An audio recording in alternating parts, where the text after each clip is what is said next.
I came to bring the pain.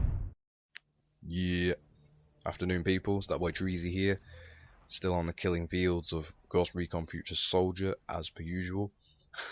Now, if you picked up the Arctic Strike DLC that recently came out, or you are still to pick up the DLC, got a little, what might be a preview for some people, of the new map that comes with Guerrilla Mode, which is included in the DLC. Altogether there were 4 maps in the pack. 3 of the maps dedicated to the multiplayer modes, 1 to Guerrilla Mode. Now, first off, let me say, I'm not a massive fan of Guerrilla Mode. I don't think it's all that, to be honest. I think, you know what I mean? It's a Tom Clancy game, yeah? I don't know what I'm saying, yeah?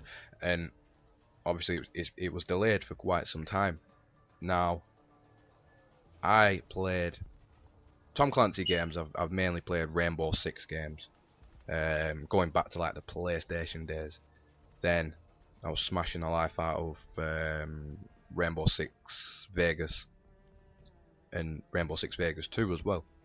So, you know, it's always been first person shooters for me when it's come to Tom Clancy's games. And then I tried out Splinter Cell Conviction. That's a third person one. What a fantastic game. That, I know it's not a kind of phenomenal title like, say, Gears of War, that's a third person, Assassin's Creed even, because that's more, you know what I mean, the adventure style type shit. But I thought that was a seriously underrated amazing game. So, you know, with that in mind, the reason I'm saying that is because Splinter Cell Conviction, even though it was more dedicated to stealth and obviously the storyline with fuck, what's his name? Sam Fisher?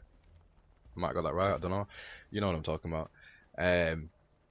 You know, it's just the way the game worked and the ideas and shit, you know what I mean? It was really good, so I personally think, you know what I mean, with Ghost Recon Future Soldier, they could have used some of those, you know, techniques, styles from Splinter Cell and really made Ghost Recon better. I mean, for, you know what I'm saying, for the whole Ghost Recon, you know, futuristic, oh, you've got all these fancy weapons, you've got cool view mods and all that kind of shit. Guerrilla Mode ain't really all that, to be fair. It's pretty simple, pretty plain shit. And if anything, it's worse than it could be, because you're constantly pinned down, well, kind of dedicated to the one area. Obviously, you capture the HQ to start with. You got, alright, fair enough, like, you know what I mean, the beginning wave of every 10 waves, 11 waves, whatever, you do the whole stealth phase. If you get spotted, doesn't matter, you just don't get bonus points. Alright, because, you know what I'm saying, I just think, I'm struggling to explain it, you know what I mean, but what I mean is that I just thought there would have been more to Guerrilla Mode than just simply defending a HQ, shooting a few soldiers, oh look, a helicopter's coming, you know what I mean, because it, you know what I'm saying, I thought it'd be some high-tech shit, like Splinter Cell had the whole co-op missions going on. You know what I mean? I just thought there would have been some more dedicated stuff like that. I really thought there'd be a separate like co-op game mode where the shit was incredible, amazing storyline, amazing like alternate game mode. You know what I mean? Because it's not hard to see. There's so much potential with the stuff that they use in Ghost Recon. You know what I mean? That's just me anyway. I'm going a bit off topic because I've never really had a proper rant and rave about Guerrilla Mode. You know what I mean? Because, you know, to be honest, I think most people are just going to get their achievements that are tied to Guerrilla Mode and never play it again. Because you can't even search online for players, unless I'm doing it wrong, but there's no kind of matchmaking or anything like that for Guerrilla Mode. It's either you have to send invites out or play solo, or obviously split screen local co-op, whatever. So that's pretty shit. But I'm ranting still. Anyway, this new map, so it's alright. It definitely follows the trend of the other, well, the other maps included in the DLC is massive, and it's kind of pointless. You know what I mean? Because maybe it wouldn't be so bad if you didn't have to be tied down to the HQ. You know what I mean? Even with a few other players. I mean, obviously I'm rolling solo now, so it's not exactly the best way to try and give a positive, look on the map itself. But the fun soon dies anyway. And I'm walking around the map now. Got a bit of time to kill before the wave kicks in and whatnot. And you can see they've got like loads of different buildings, different cover. Even at the start of the game, where you spawn at the lower part of the map, there's like that little part where you can climb up the ladder and like, you can chill on that ledge. You got the sandbag cover on either side, but unless the HQ changes to that area in the next 10 waves, like when are you going to be able to use any of the buildings and stuff and take cover behind all the different structures of the level? You know what I'm saying? Because if an enemy penetrates the HQ, you know what I mean, you get something like, I think it's 20 seconds to eliminate the enemy who's in the HQ. You know what I'm saying? So you can't go too far.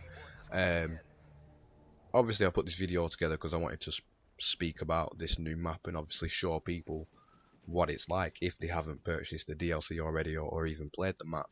And I was gonna like, say my shit and then let the video run, see how far I could get, like legit, you know what I mean?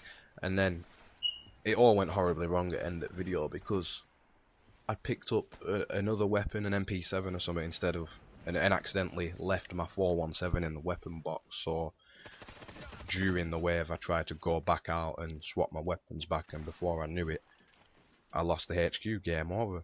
You know what I mean? So I have played it with friends as well, obviously, to get the achievements. And yeah, eventually the action does pick up. You do get more enemies spawning. It does get a bit more intense, but it's not hard though. You know what I'm saying? If anyone gets within close range, you're just gonna smash your X button, melee the life out of them, because obviously the computer's not really gonna one-hit melee kill you. You know what I'm saying?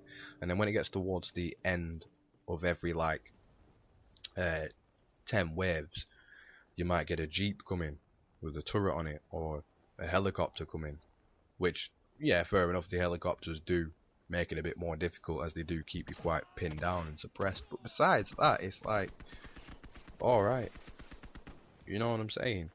Because it's not, you can't really call this a comparison to like Gears Horde mode.